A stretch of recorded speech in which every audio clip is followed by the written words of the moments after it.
Welcome to the Books Cafe, your literature program on KBC English Service. I'm your host, Khainga O'Okwemba. The Books Cafe is a cutting-edge program in the world of literature where we talk to writers and explore contemporary literary issues. It's a platform where we have the best of African minds sharing their thoughts and ideas and putting them into a collective memory as humanity. Today we have a very, very special program where the distinguished Kenyan scholar and celebrated African writer, Professor Ngugi Thiongo, is visiting us today in our studio. Prof, welcome to the program. Thank you very much for having me. Yes, Professor. When did you come back home, Prof? Yeah, I came, I think about a week ago, because I came here at the invitation of my publishers, yes, the East African Education Publishers, who are celebrating 50 years since the publication of Weep Not Child in the month of April, 1964. Yeah. But of course, talking about that book, I saw the book, the edition that I was reading. It's actually at the end of the book you sign 1962. Oh yes, that's when the manuscript was finished. Yes. So it's not. There's a different. I wrote the book as when I was a colonial, a subject, yes, a British subject, yes, or Professor.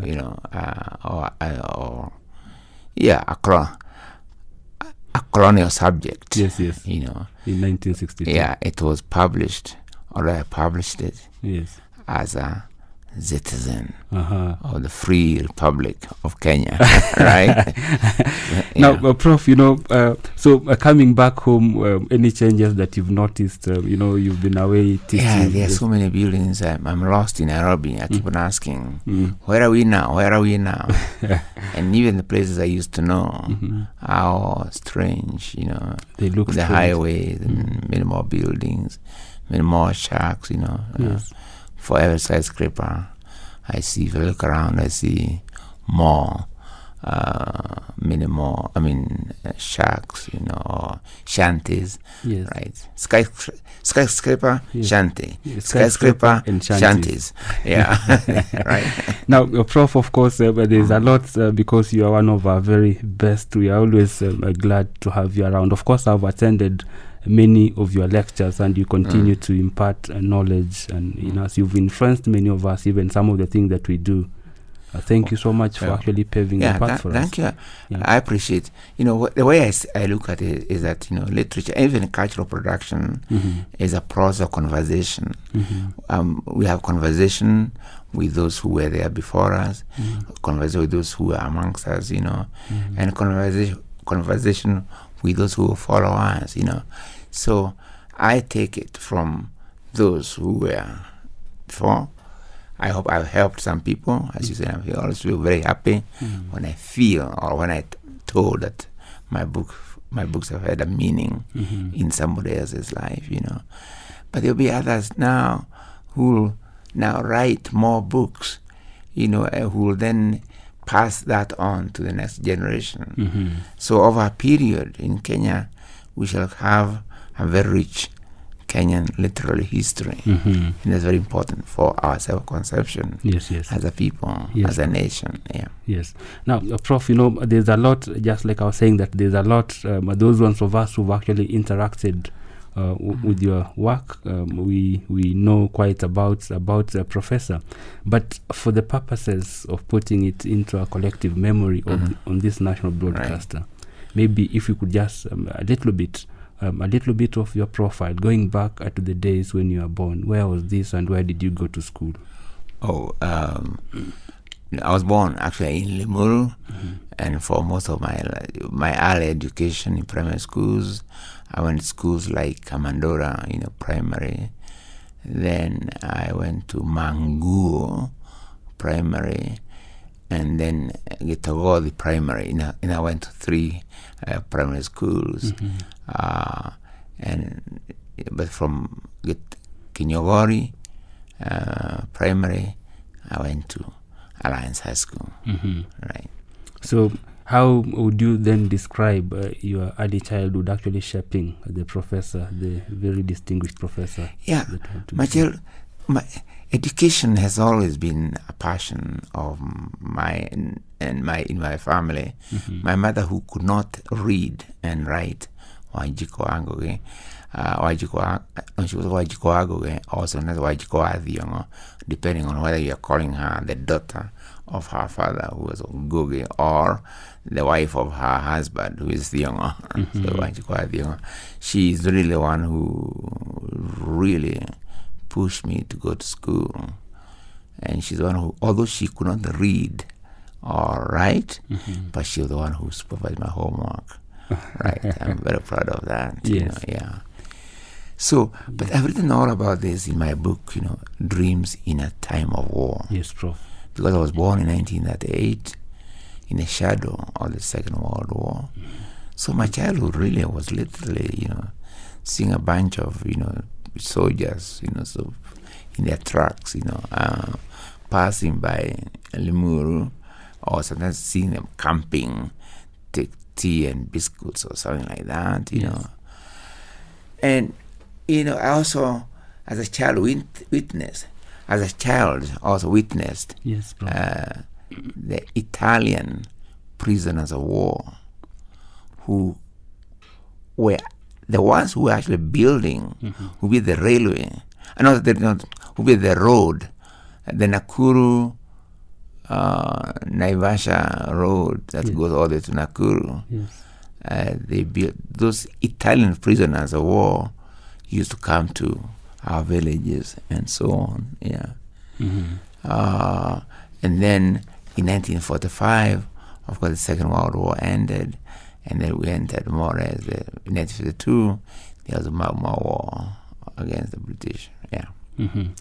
Professor Ngugi Thiongo there, I'm actually touching just a bit of his early childhood, which he says that you can actually interact with this information from the first of his trilogy of autobiographies, Dreams in a Time of War, and then the second in that trilogy is actually In the House of the Interpreter. These are trilogies, autobiographical trilogies. That is something also very unique that you've done. And what I've done, Dreams in a Time of War. Yes. Which is about my childhood growing up in Limuru. Yes. And what we just covered, and then in the House of the Interpreter, when I go to Alliance High School. Yes. In those days, we were under the state of emergency mm-hmm. in Kenya, and African people could not move from one area or another mm-hmm. without a pass, especially Africans who are supposed to be members of the Gikuyu, Embu, and Meru communities. Mm-hmm. So when I got news of Alliance High School, of course I was very happy, and I went to the railway station with my little box, completely unaware that I needed a special pass to go to Kikuyu, which was only a couple of kilometers really away, but in those days a very big distance. Mm-hmm. Yeah, and I could not be allowed into the train. Mm-hmm. When was that? This was 1955. Because yes. When the state of emergency was at its height. Yeah, it was at its height. I'm not allowed to go in.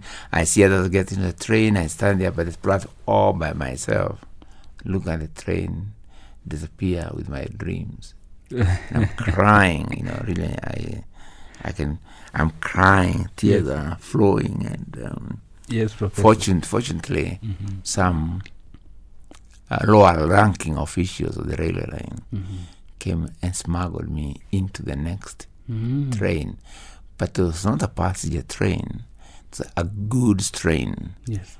But at the back of that train was a carriage without windows, mm-hmm. where they put in workmen tools, their sweaty gowns and so on. Yes. So I was smuggled into that without windows, covered with the sweat of workmen's clothes, and that's how I went to Alliance High School. But I would be grateful for those workers who allowed me to get to the dream of my education. And by the way, that's why, people see me emphasizing working people of Kenya. And because I grew up surrounded by working people, including my mother, by working with small farmers, people working on the land, tillers of the land, and workers in butter sugar company, plantation workers of all communities. They used to come to our home. My mother always cooked. She's a philosophy. Prepared something for them. Yeah, she always made food, but more than families, because she made food for the hosts who were there present, and those who might turn up unexpectedly. Right? That was very African. And it's a trait. Generosity. You cook for those who are there, but you have cook more than that in case, or in a likelihood of somebody passing by, right? That philosophy of life, I think with this with the modern societies, I don't think if we still have many people who actually look. No, actually, it's, in a way, you can see the difference this way. Since I came here, I've been talking about Githunguri Teacher Training College, which was really built with the efforts of really regular men and women. Yes. To the inspiration of Koinange. And I know that Koinange, as a minister of state, did not cut a very sort of friendly figure. But and was criticized a lot, rightly so. But under Kenyatta's government, Jomo Kenyatta's government. But Koinange was a visionary in so many ways. He was not good at articulating his vision, but he was good at actually practicing that vision. Practical things. He was a kind of call him a practical visionary in so many ways. He went to Virginia Hampton Institute, which, as you know, was a school set up for the newly freed African Americans, right? It's also where Booker T. Washington graduated from. And Booker T. Washington is the one who built Tuskegee Institute. Yes. And his philosophy, remember, he remained at the warped ideas, but the one idea which caught fire was the idea of self-reliance. Reliance. Yes. The notion that we can do it. He had some other very negative things, but sometimes the good and the bad are mixed together. The good part was the philosophy of self-reliance, which really excited people like Marcus Garvey, who left Jamaica for United States to meet this guy who is saying that we can do it. That black people can manage their own businesses, their own enterprises, and so on. I think Koinange must have been affected by that philosophy, because when he graduated from Columbia University as the first Kenyan Masters of Arts, he came back and he founded Githunguri Teachers College, the first college of higher education in Kenya that was not financed by the colonial state. In fact, it was supposed by it, so he had to depend on what ordinary people could contribute, to that college. The story is told of how he, coming from Colombia, met his father, Chief Koinange, another great Kenyan, and his father wanted to build him a grand stone house, right? Yes. But you said, no, the stones you're going to use for my house, let's take them to Githunguri. They'll be the founding stones for that college. Yeah. So for many years, actually, Bill lived in a hut right? Yes. This is someone who is not often known. He lived in a hut because the stones which he had gone to build his own house had gone to build, not building it, but with a contribution to the foundation of the Nguri Teachers College. Yes. Now, self-reliance. He wanted a college that could train teachers for the independent African schools here.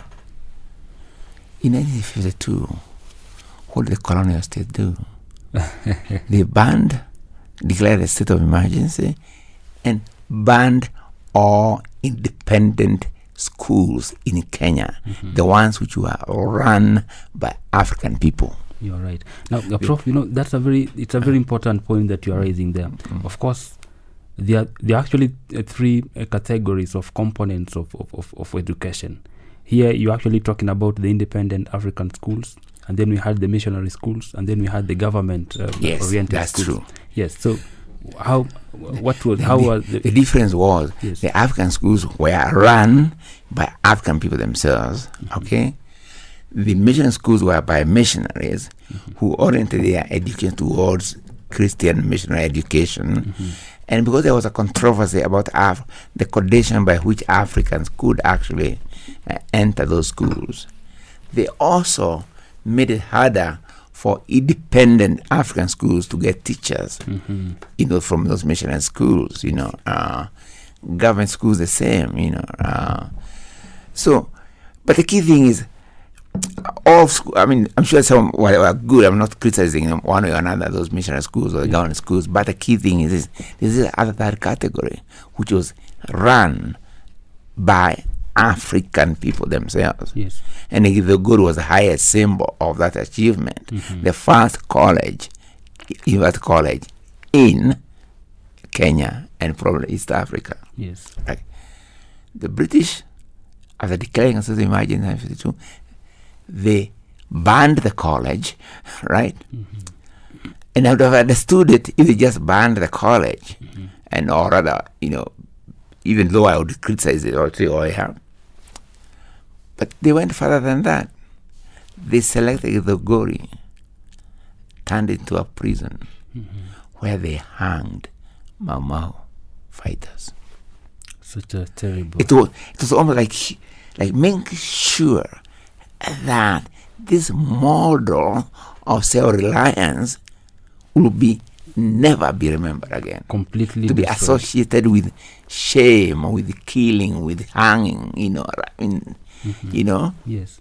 Really, and it's like, I don't know. It's Yes, I get angry because Prof. there was an example Yes. of what we can do and improve on it. Obviously. Yes. They said that they didn't want that model to be the case because they wanted a model of dependency. Right? Yes, I get it. They want a model of dependency. You even produce very good, educated people. Yes. But you get a class of mental dependency who, in attitude, think there's nothing we can do, or we are grateful to what has been done for us. Yes. Or you don't want to do things, they want to do things as the model. The other model, the European model, the one they think is the norm. You are right. Yeah. And this is seen very clearly in the area of languages. Let's talk about that, Professor. Okay. This, if you are just tuning in, this is the Books Cafe on KBC English Service. So the Books Cafe is a cutting-edge program in the world of literature where we talk to writers and explore contemporary literary issues. It's a platform where we have some of the best African literary minds coming to share their ideas and thoughts and trying to actually put that into a collective memory as Africans, as humanity. And today, very, very honored to host Kenya's leading scholar, Professor Ngugi Thiongo, who has actually done us proud. Every time I've actually gone to an event, there's not one event that I've gone to where the name of Professor Ngugi Thiongo always comes. So he's influenced many people. Just before we walked into the studio, I was telling Prof that I was I met a South African scholar, Professor Sabelo Ndlovu, at the University of South Africa, who actually asked me to pass his greetings to Professor, and he said that he likes professors. He's actually been influenced by Prof's ideas on decolonization, what Prof has just begun to touch on, when you are mentally colonized. We'll talk about those. There's a book that I'm holding here, Remembering Africa. We'll look at some of the things that Prof has actually said in that book. Maybe I should read. This is what Professor actually writes in Remembering Africa. The dismemberment of Africa occurred in 2 stages. During the first of this, the African personhood was divided into 2 halves, the continent and its diaspora. African slaves, the central commodity in the mercantile phase of capitalism, formed the basis of the sugar, cotton and tobacco plantations in the Caribbean and American mainland. If we accept the slave trade and plantation slavery provided the primary accumulation of capital that made Europe's industrial revolution possible, we cannot escape the irony that the very needs of that industrial revolution, markets for finished goods, sources of raw materials, and strategic requirements in the defense of trade routes, led inexorably to the second stage of the dismemberment of the continent. The Berlin Conference of 1884 literally fragmented and reconstituted Africa into British, French, Portuguese, German, Belgium, and Spanish Africa, just as the slave plantations were owned by various European powers. So, post-Berlin Conference, Africa was transformed into a series of colonial plantations owned by many of the same European powers. So, Prof, you actually touched on the subject of dismemberment of Africa, and you advocate for that rebuilding the African continent. Yeah, you see, what does it? The question I ask myself is, what does it mean for the mind of an African person, or the mind of anybody, be taken away from his own body, right? You are turning the head against the body, so to speak. And when you make African people think that they disconnect them from their memory by disconnecting them from their language to begin with, you're doing a terrible thing. In so many ways, because you are holding the head captive to the language in which you are now bringing up that African person. Let me put it this way. I'm going to use the image of a war. When 2 forces are fighting each other, yes, they have each force trying to consolidate its own base, okay, and they try to destroy the opponent's base while consolidating their base, right? That's the essence of the whole thing. And if one side can not only hold their base, but capture the other people's base, they have actually won the war. But really, in the area of politics, economics, and culture in Africa, the same thing essentially happened. That the base, our base, we're disconnected with our base, right?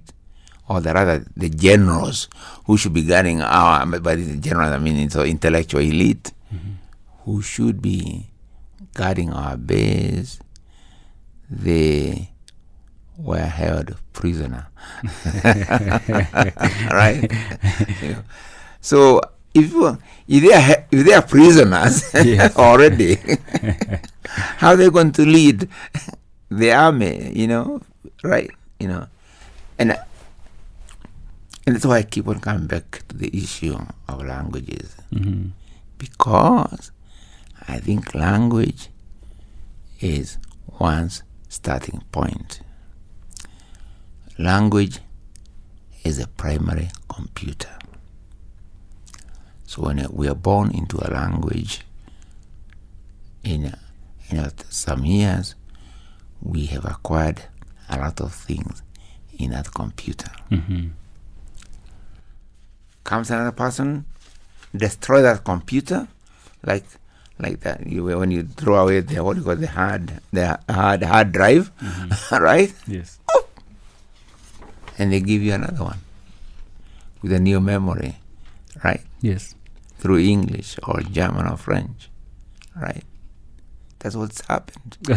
Our primary computers were destroyed, were disconnected to the primary computer, and another hardware or rather hard drive was put into our system. That's really basically what colonization of the mind is all about. Because the normal process of acquiring knowledge is very simple. You start where you are, you add another step, and so on and so forth, right? That's the normal process of. We do this all the time. Children begin with one step, they're going adding other things. This is what normally this is a normal for everybody, whether they're African, Asian, or whatever. But the colonizer comes and says, no, you don't do that. If you want to start your journey into the world, you must start from where I am. You must start with English, not with African language. No, with English. You are nobody. You are nothing until you start with the English. Okay? Yes. But you see, the problem is that their children are already ahead in English because it's their mother tongue, right? So, no matter what we do, we shall always be imitators, right? Yes. No matter what, even when you do it to perfection, when you write a perfect novel, like, well, not a good novel, like We've Not Child, yeah, it's an imitation in some ways. Professor Ngugi or Thiongo, there I'm actually going back at the whole question of language and saying that he knows that the African has in some ways been mentally colonized, and the best way to actually try and go back and address that problem of being mentally colonized is actually to go back to the question of language, because in language a people's philosophy, their cultures are in that. Prof actually did. Let me say something really very important. Yes, Prof. When I say we return to our languages, it does not mean that we abandon English and any other language. Is there a relation which is important? Because I've said this before, and I'll say it again on your program. You don't mind? You say it, Professor. If you know all the languages of the world, and you don't know your mother tongue or the language of your culture, that is enslavement. But if you know your language or your mother tongue or the language of your culture, then you add all the language of the world into it. That is empowerment. There's empowerment. Right? It's empowerment. You are empowered.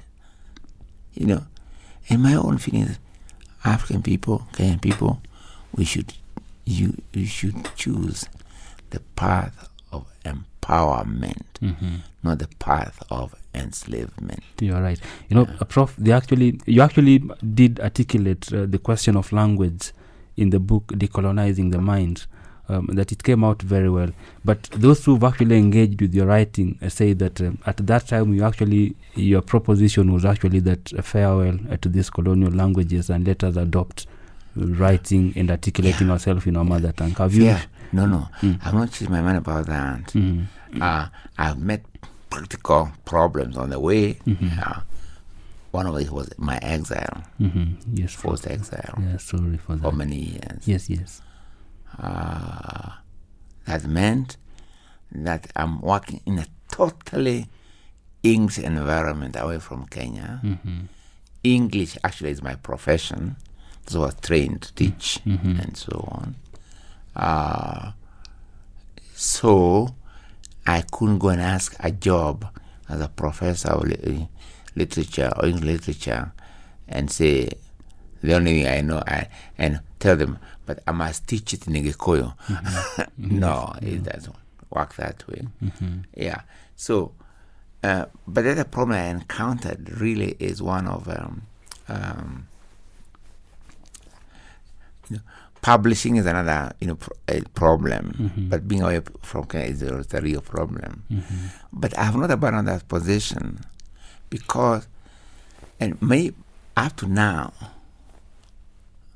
I've been consistent with the fact that all my work in poetry, fiction, and drama has been in Gikuyu. My academic book and even memoirs anything to do with what I like to call explanatory prose. I've mainly done that in English. But even that phase, I see it as a transitional phase because I get a good readership of Gikuyu, intellectual readership in Gikuyu language, and then I like to write more things, even critical works in Gikuyu. And then they can be translated into Kiswahili, I hope. Yes, you're right. Into English. Into English. Yeah. Of course, your contemporary, the late Professor Chinua Achebe, took a different position. And I remember there was a time I was reading an article from him. He said that in Ghana, for example, the Akan language was dominantly spoken, but because there are many other cultural groups in that country, Kwame Nkrumah took the decision not to actually make the Akan language a national language. So he opted that in a society like ours, where we are multilingual and multicultural, writing, going back into our mother tongues, it's something that is it's problematic in a way. Is this? I mean, I don't know exactly what Chinua Achebe said, but the way I look at it is, we should not confuse the use of African language with the question of which is the national language, right?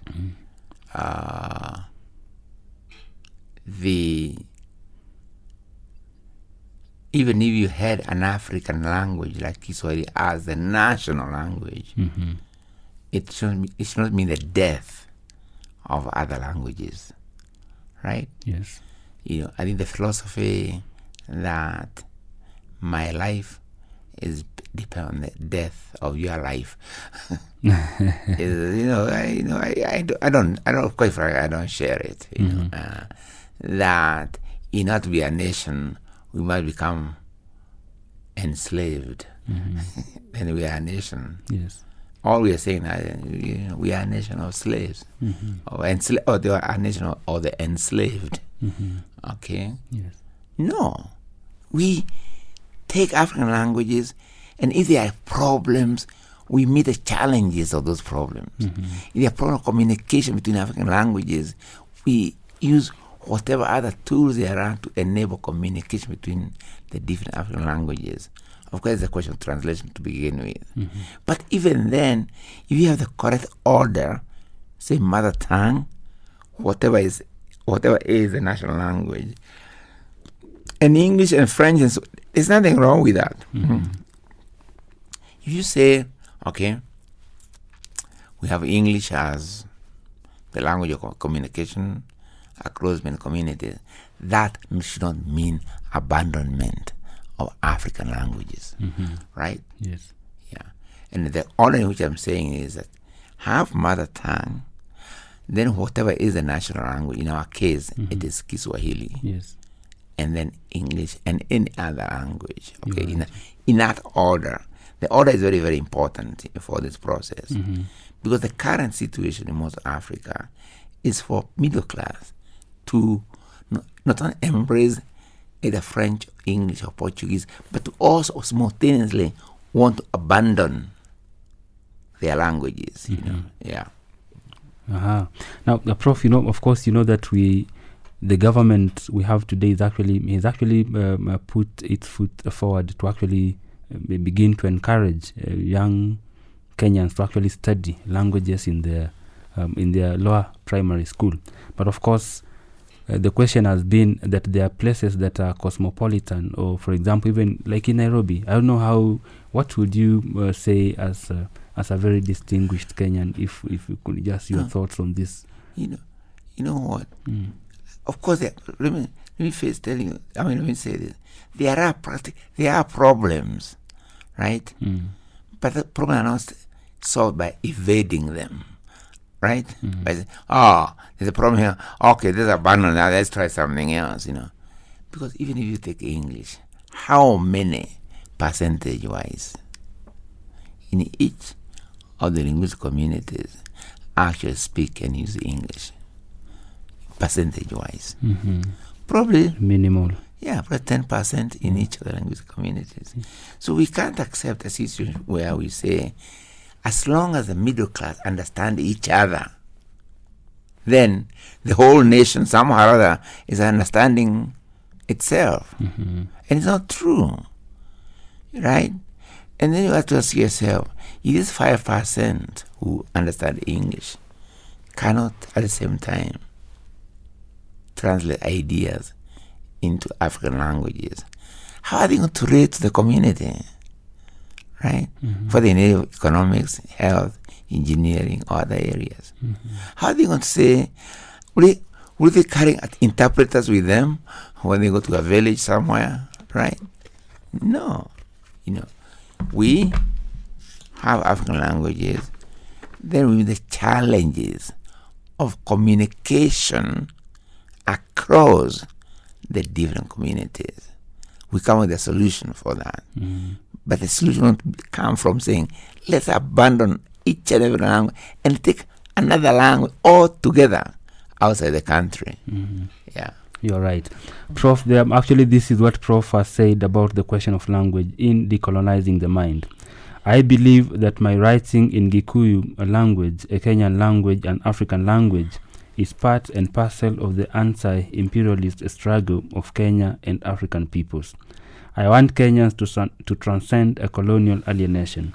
We African writers are bound by our calling to do for our languages what Spencer, Milton, and Shakespeare did for English, what Pushkin and Tolstoy did for Russian, indeed, what all writers in world history have done for their languages by meeting the challenge of creating a literature in them, which process later opens the language for philosophy, science, technology, and all other areas of human creative endeavors. Prof, I would actually, at this point, very humbly ask you to read from this book that we are celebrating 50 years of its publication. I went to a section where English was really drummed in our head right from the beginning, okay? This is how I want to read from a section where the main character of Weep Not Child, that is Njoroge. Yes, Professor. Is learning what in English class is called conjugation of the English verb. Yes. And Njoroge comes from a village that's not really understand all the nuances of all the, he's not learned English. All they are the same, their English is not particularly their grammar, Yes. Not so. The teacher comes. Njoroge, stand up. Njoroge stood up. Learning English was all right, but not when he stood up for all eyes to watch and maybe make faces at him. Teacher, Njoroge, what are you doing? Njoroge, very thinly, you are standing up. The teacher is let it cross. What, Njoroge? What are you doing? Njoroge clears his throat, voice thin and still. Says, you are standing up. No. The teacher says, come on, class. What are you doing? Njoroge was very confused. Hands were raised up all around him. He felt more and more foolish, so that in the end, he gave up the very attempt to answer. Teacher sees a girl called Moyaki. Moyaki, stand up. Moyaki, what are you doing? Moyaki, I am standing up. Good, Modoni, good. And now, Njoroge, what is she doing? Njoroge, I am standing up.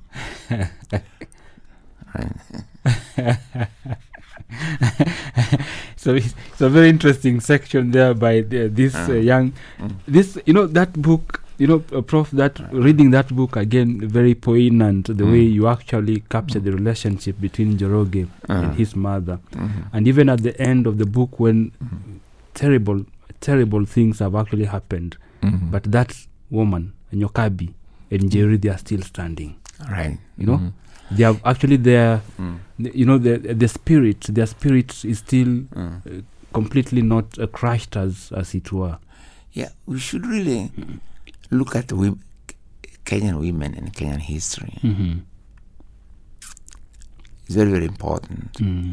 But in written form, we tend to ignore it. And in national politics, they tend to ignore it. Think only men can run their affairs, but it's not true. Women in Kenyan history have played a very significant role in that history. During the Mamao days, or the still emergent days in the colonial era, I remember that women were you went to the mountains, they were there fighting, right? Yes. You went to prisons, they were there imprisoned. But they were also in the villages, because most of the men had been taken away. It's the women who are doing many things. Build new houses, help those who are in the mountains, feed their children, do everything. Okay? Yes. I've written a good tribute to those women in my memoir, In the House of the Interpreter. Yes. So we must not ignore, or even we must applaud and put women at the center of our history in the books, because that's where they are actually in the actual history of our coming into being as a Kenyan nation. Yes. Yeah. But Prof, Njoroge, when Nyokabi, the mother, actually comes, this is a guy who he's actually lost his hope, and he was just about to hang himself because there are terrible things that had been done. His father had been murdered brutally, and many people that he knew in the family, his friends in the shopping center, had been killed during the Mau Mau. Right. And terrible things done on him, and he sees like there's no, of course, the mother had invested a lot in education, knowing that these are the people with education, they are the ones who are actually going to take the nation to the next level. Right. But then he does not hang himself. Why should he live when his life has actually been crushed? Because the mothers intervene. Like they are telling, look, history, we make history, but not under circumstances chosen by ourselves. Right? Yes. And to overcome that, adversity is the very condition of making progress. Suppose if Njoroge had hanged himself, whom was he helping? Already, the colonists were killing and hanging Africans. If you go and hang himself, he actually, in that case, he's almost doing this job for the colonialists, right? Yes. So it's his mother, although they don't tell him in those words, but I see this as the symbolic significance of their action. You're right. They are telling him, Njoroge, you have to live to make your own history. Yeah. Oh, great. Prof, actually, two questions as actually we come to the end of the program. that book actually ends at a point where some of the leaders of the struggle against this imperialism or colonialism are in jail. Like Jomo is in jail. But of course, again, the book is set during the state of emergency, where we see, that divide and rule. So there are Africans actually betraying their fellow Africans and giving them. Right. Yeah. That betrayal, I would actually want you to touch on that, where sometimes when a society can very easily be disintegrated by forces. Colonialism, right? Even before we start during emergency, we see that in a concentrated form. But remember, right, that the Home Guard, for instance, in Kenya, they were a British auxiliary force, meaning, although they were Africans, they were part of the British military campaign because they were helping the British. Okay? Yes. But remember that even before that, the British colonials, they thrived on dividing Africans along, ethnic lines. Along class.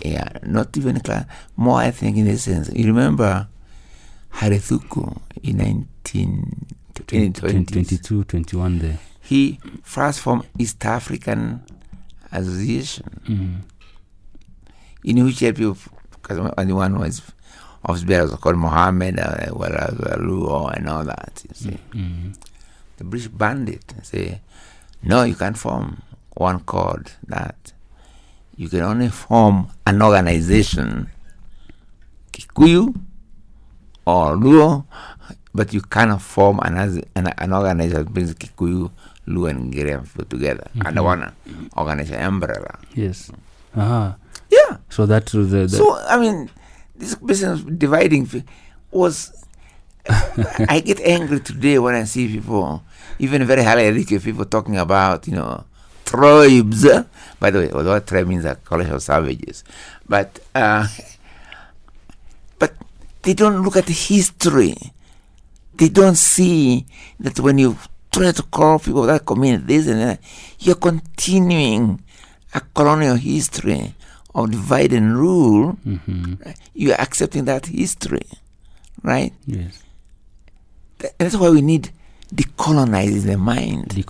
So people can see those kind of things. I don't see why. Well, because a colonized mind is more terrible than mind which has been taken prisoner. But at some time, the prisoner does not understand that he is in prison. Yes. And in Africa, we come to, quite frankly, you are right. Make normal the abnormalities of the colonial system. Right. Now, Prof. Now on that question, of course, I'm sure you must have interacted with Peter Abrahams, Arith Udomo, and there are people who've actually said that the main character in that book, Udomo, is either Kwame Nkrumah or Jomo Kenyatta, but more Jomo Kenyatta. That Peter Abrahams predicted that even after the struggle, the African leaders were going to betray the masses and not take the Africans to that land of promise that they were struggling for. I don't know, Peter Abrahams, Arith Udomo, that betrayal by African leaders after independence. No, I think that book is very, very important because it touches on some of those themes. I don't think specifically more on either Nkrumah but he must have drawn features from both Nkrumah and Kenyatta and the other leaders he was working with. It's a very, very important book.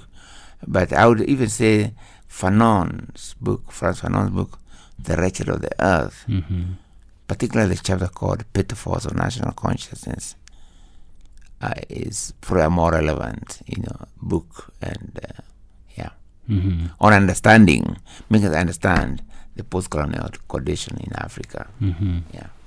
Now, Prof, as an African, you've actually talked about the question of decolonizing, which you articulated very well in that book, Decolonizing the Mind. But of course, the theme also taken to the next level when you wrote Remembering Africa, where this is actually, you say that the idea, when you are asked by your colleague in the academia, Henry Louis Gates Jr., to give a lecture at Harvard, the Macmillan Stewart lectures, you went back to a theme that you had articulated during the Steve Biko Memorial Lecture in 2003. Yeah. And you thought it was very important to revisit the question of memory and renaissance for an African audience. Yeah. You see what's happening in South Africa today? When I gave that lecture, Biko lecture in Cape Town, attended by, it was incredible phenomenon, started by thousands. I actually pointed out the presence of the Rhodes sculpture or statue. Now, anyway, let me just put this in a nutshell. We have to decolonize our mind in order to reach the stars. We all can reach stars, but we don't have to stand in one place. Yeah. Your final thoughts, Prof. Just address, this is it's a national program that is listened to by more than 5 million Kenyans and Africans out there. Yeah, I want actually Kenyan government and African government to come out to put resources into African languages, not just say lip service, but put resources into African languages. And finally, I'll appeal to all governments in Africa, starting from Kenya, to stop by law the business of teachers, headmasters, or anybody beating an African child for speaking an African language in a school compound. Yeah. Those are words by the very distinguished Kenyan scholar, the celebrated Professor Ngugi Thiongo, who is actually done us proud by producing books that are going to be with us for many years to come. Weep Not Child, A Grain of Wheat, Remembering Africa, Decolonizing the Mind. These are books that every time you pick on those books, they are still very fresh. Prof, thank you so much for treading the path for us, for the younger generation of Africans. Thank you very much. The conversation, let's continue the conversation amongst us. Yeah. The conversation continues. That is the voice of Professor Ngugi Thiongo visiting us here today on the Books Cafe. I was your host, Khainga O'Okwemba, and the producer of the program was Jared Ombui. Until next time, it's goodbye for now.